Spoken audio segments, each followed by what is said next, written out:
Covid-19, prudence, vigilance et respect des gestes barrières. Des foyers dans les régions du littoral et de l'Ouest appellent l'attention du Premier ministre et des populations.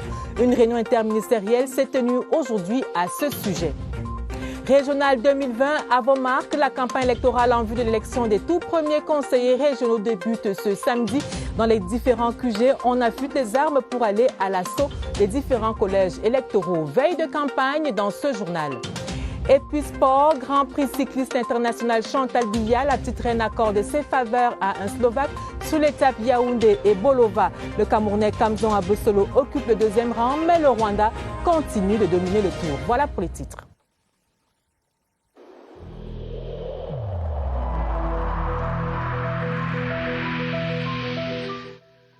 Le port du masque dans l'espace public restera obligatoire jusqu'à nouvel ordre.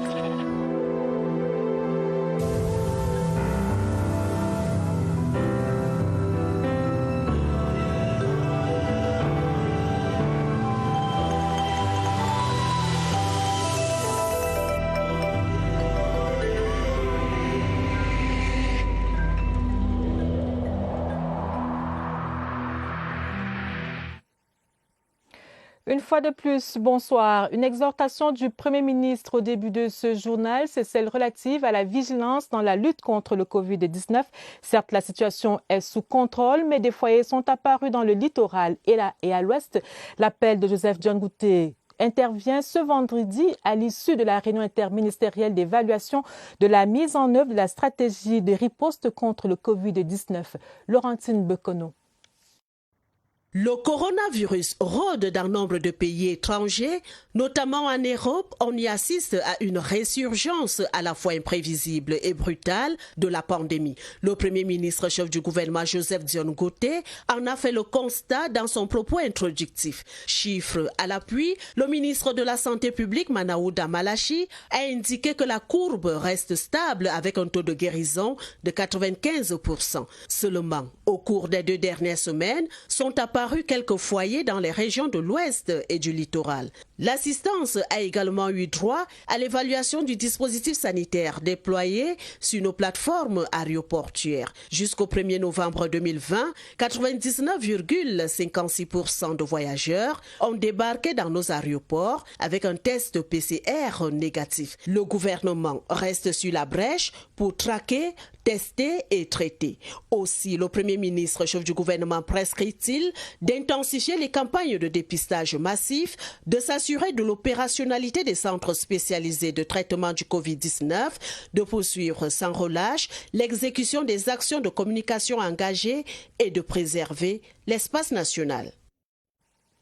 Quittons le front contre le Covid-19 pour celui de la lutte contre le terrorisme dans le Nord-Ouest. Un nouveau code de sécurité sera adopté. Il a été défini au terme de la réunion tenue ce vendredi à Bamenda entre le ministre délégué à la présidence en charge de la défense et les répondants de la 5e région militaire interarmée. Steve Tchiga et Kembenge, reportage. Secret défense.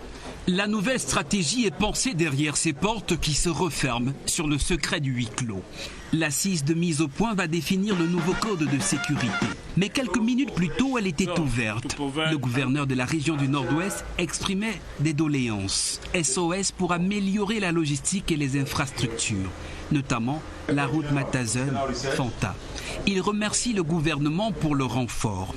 À ses côtés, le ministre répond et félicite les populations pour leur collaboration. La réunion tenue à la délégation du ministère de l'économie ressort un fait. Le budget d'investissement public a doublé cette année dans la région du Nord-Ouest. Un indicateur et un signal de qualité de l'économie. Eux aussi veulent retrouver le goût de la vie, les victimes de guerre.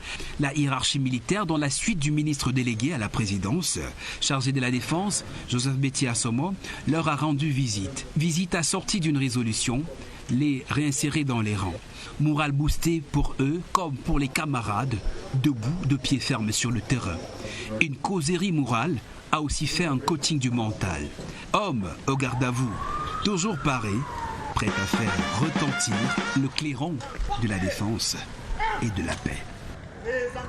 La situation sécuritaire du Nord-Ouest et du Sud-Ouest est un problème qui retient l'attention de l'Assemblée nationale et de son président. C'était encore le cas ce vendredi au cours de la plénière de discussion de 3 projets de loi juste après la conférence des présidents présidée par Kavaye Djibril. La journée du président de l'Auguste Chambre avec Clarisse Tan.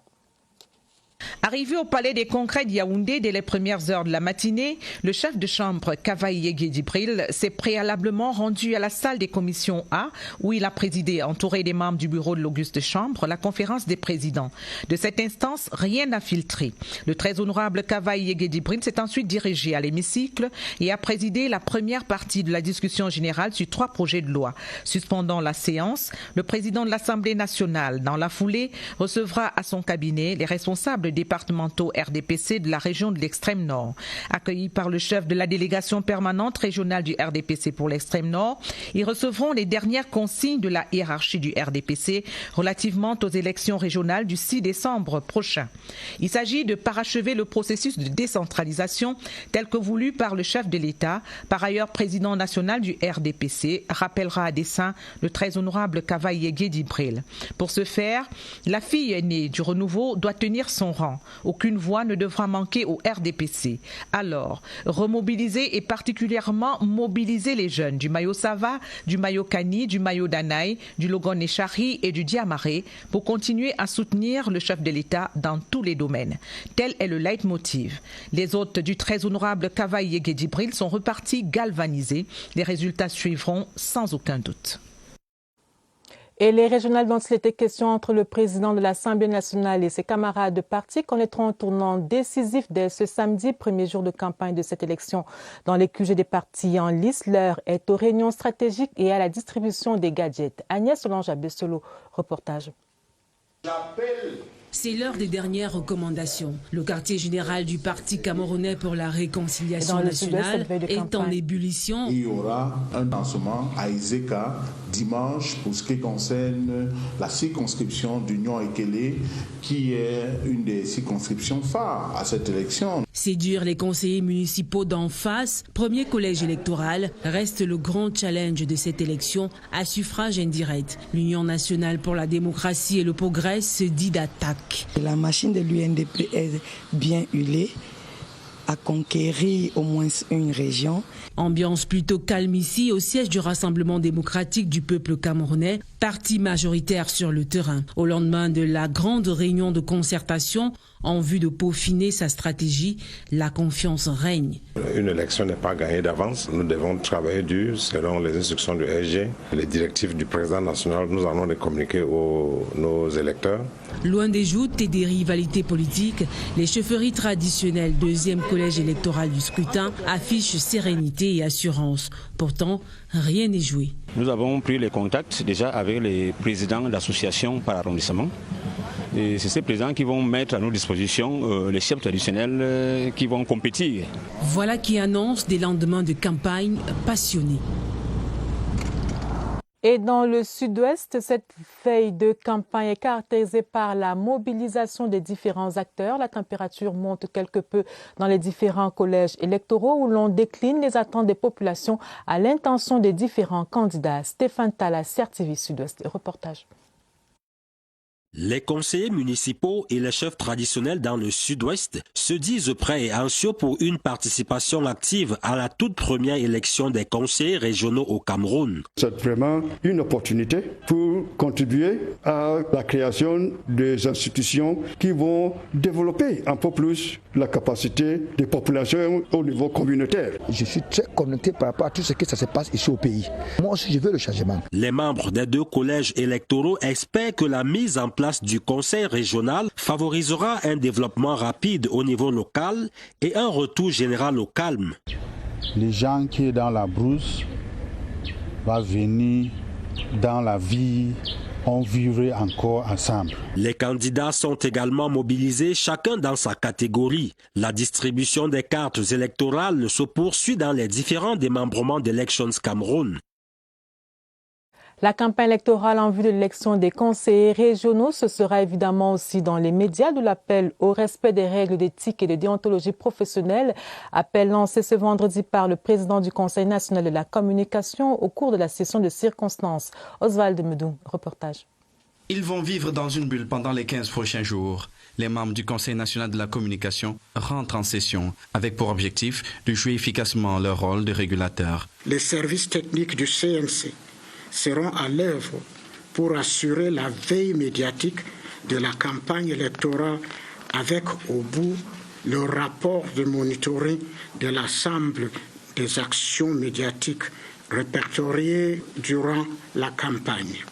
Monitorer, contrôler, réguler, le CNC jouera également son rôle de gendarme des médias. Les médias privés, quant à eux, peuvent poursuivre la diffusion de leurs programmes, mais en veillant au respect des sacro-saints principes d'équilibre, de l'information, de pluralisme et de transparence. Sans baisser la garde, le Conseil peut compter sur l'expérience accumulée au fil des scrutins gérés jusqu'ici pour mener à bien sa mission. Et comme de tradition, toutes les antennes CRTV vont revêtir les couleurs des régionales, émissions d'opportunités, journaux parlés et télévisés pendant 2 semaines. Le top management a à cet effet mobilisé les personnels. Daniel Menanga, reportage. Le 6 décembre prochain, un grand moment du processus démocratique qui n'échappe pas à votre chaîne. Premier temps fort dès ce samedi, ouverture de campagne pour les régionales sur le poste national de la CRTV. Nous avons plusieurs éditions de journaux qui vont être créées pour pouvoir accompagner ce moment-là. Il y a des émissions qui traitent des questions d'opinion qui vont être suspendues pendant cette période. À voir dès les premières heures de propagande, le déploiement sur le territoire national. Nous avons le journal des régionales et comme d'habitude, monsieur le directeur général a insisté sur le fait que nous donnions la même visibilité à tous les acteurs. Vous n'êtes ni radio ni télé, hors du pays. Alors, où que vous soyez, connectez-vous sur CRTV Web, Facebook, en live, les journaux et magazines spéciaux. Sur CRTV, 2 semaines aussi inédites que ces toutes premières élections au Cameroun. Parlons de toute autre chose à présent. L'ONG Synergies africaines appelle les jeunes à vaincre la peur du dépistage du VIH et à accepter d'aller retirer leurs résultats. Appel lancé au cours de la causerie éducative de ce vendredi au lycée Général Leclerc par le secrétaire exécutif des Synergies africaines en ce 5e mois camerounais du sida. Joseph Clément Ongba. Au lycée Général Leclerc à Yaoundé et en ce 5e mois camerounais contre le sida, les experts de Synergies africaines s'invitent en salle de classe sur les preuves, les généralités du VIH, avec une emphase sur les facteurs de blocage au dépistage chez les jeunes, face aux élèves, des enseignants d'un jour. Parmi ces enseignants, Pauline Mouton, qui a vécu cette vie. J'ai fait mon test en 92 et c'est à ce moment-là que ça s'est avéré positif et je vis avec jusqu'à présent. La pandémie de Covid-19 impose un nouveau format à l'exercice. L'émission Jeunesse Parlons-en est annulée, mais les échanges restent interactifs. En tant que modératrice du club dans mon établissement, je devais montrer l'exemple et encourager les autres à se faire dépister afin de connaître son statut sérologique car c'est très important. Respectant une tradition qu'il s'est librement établie, le secrétaire exécutif des Synergies africaines, Jean-Stéphane Biacha, vient encourager les 140 représentants des clubs santé de Yaoundé et des environs à connaître leur statut sérologique. La jeunesse ne doit pas avoir peur de se faire dépister. C'est pour ça que la thématique de vaincre la peur du dépistage a été à l'ordre du jour de la causerie éducative et de la participation des Synergies africaines à ce mois camerounais contre le sida. S'honorant du soutien constant des Synergies africaines, le proviseur André Fouda exhorte les élèves à plus de discipline et d'abstinence sexuelle. Comme ils le disent eux-mêmes, le dehors est mauvais. Aux bonnes actions des Synergies africaines se greffe opportunément la carte nationale d'invalidité informatisée pour les personnes vivant avec un handicap. Elle a fait l'objet d'une convention signée ce vendredi entre le ministre des Affaires sociales et le délégué général à la Sûreté nationale, Joël Igor Abanda. La carte nationale d'invalidité était jusqu'ici sur carton chromocoté blanc imprimé, recto verso donc facilement falsifiable. La signature de la convention de partenariat entre la Délégation générale à la Sûreté nationale et le ministère des Affaires sociales va donc permettre d'éviter les tracasseries auxquelles font face les personnes vivant avec un handicap au Cameroun.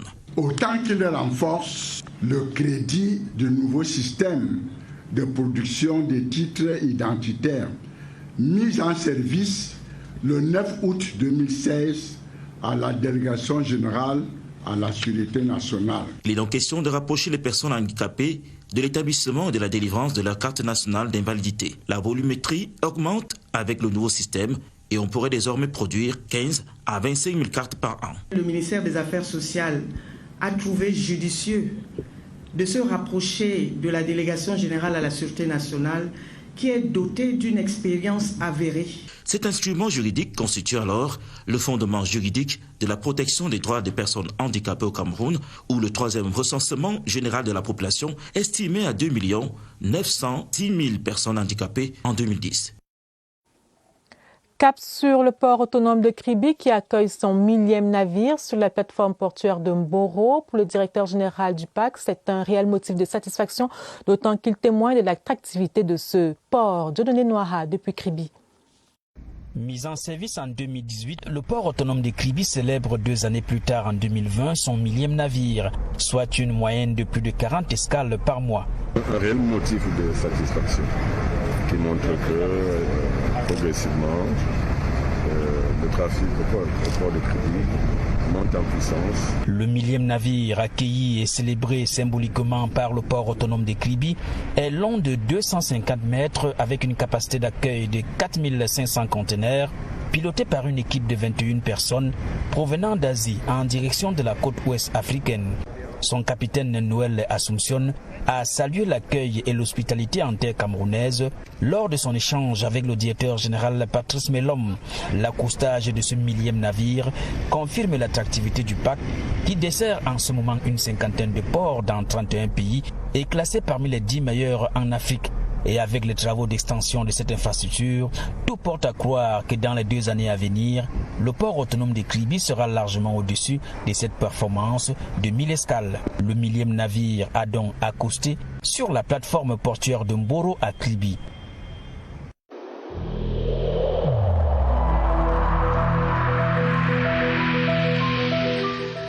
N'oublions pas que la négligence d'une seule personne peut nuire gravement à l'ensemble de la communauté.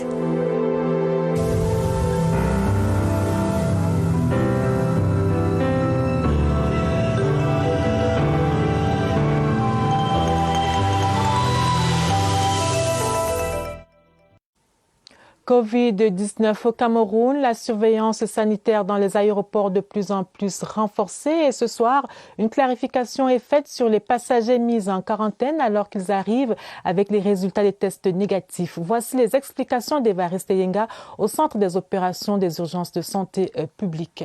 Bonsoir Évariste. Bonsoir. Le point de presse de ce vendredi visait à lever l'équivoque sur le cas des voyageurs. On va parler des passagers par vol aérien au débarquement et à l'embarquement.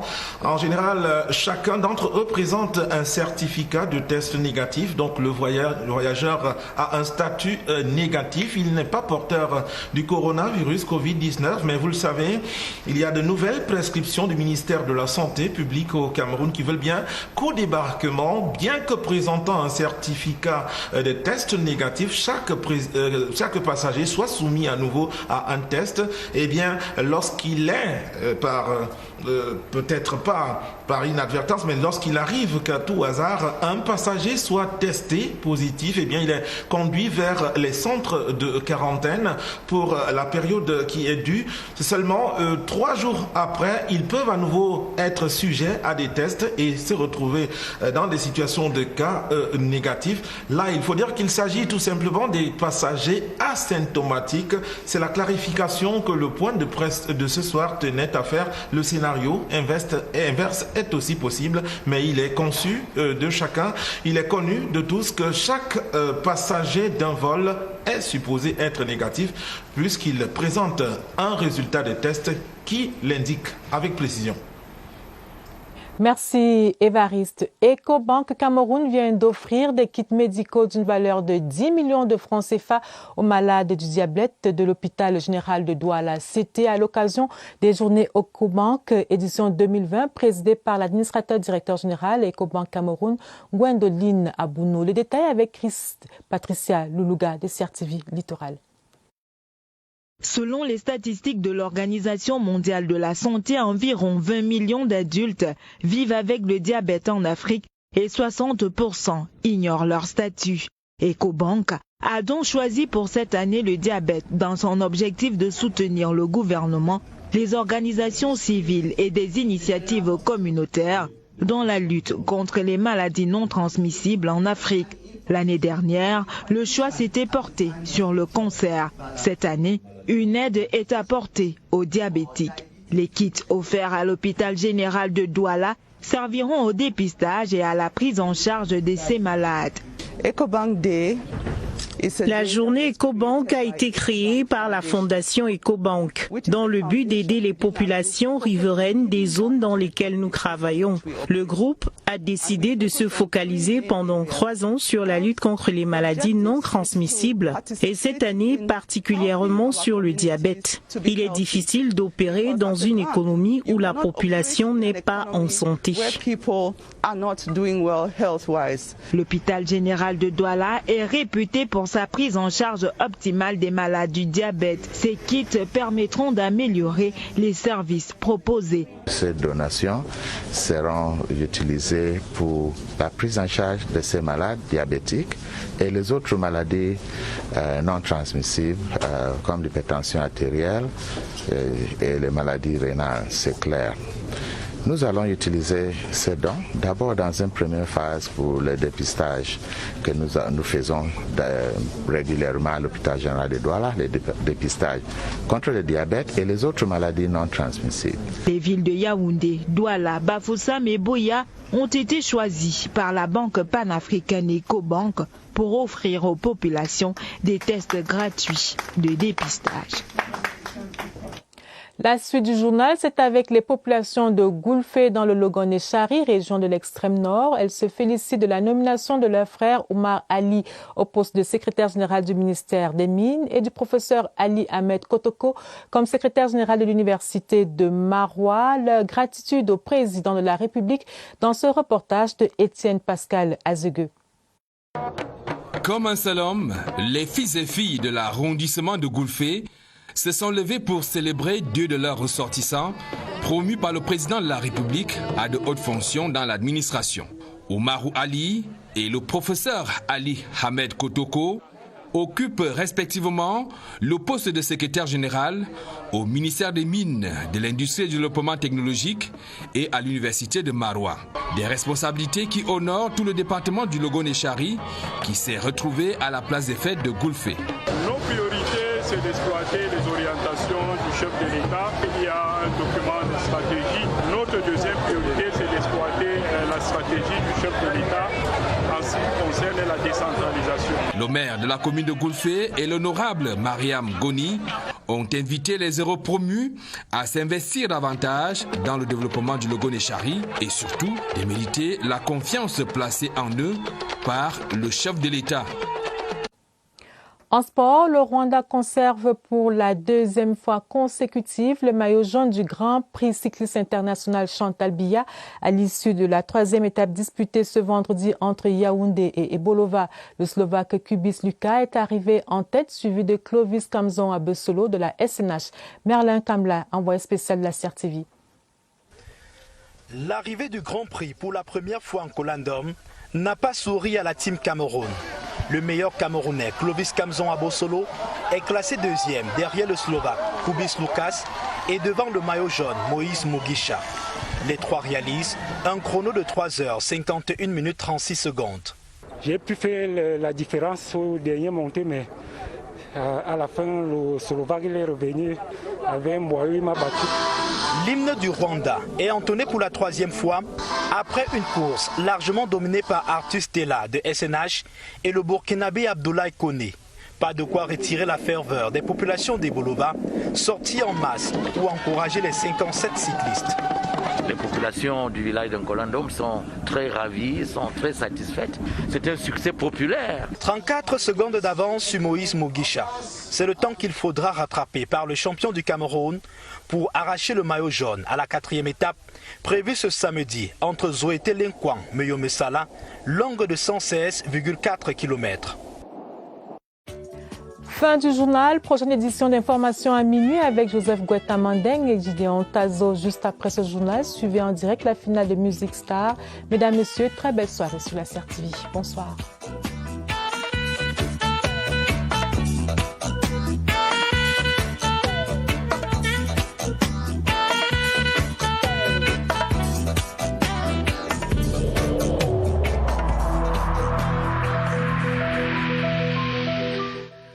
Il est essentiel que les mesures qui ont été indiquées soient absolument respectées par chacun de nous.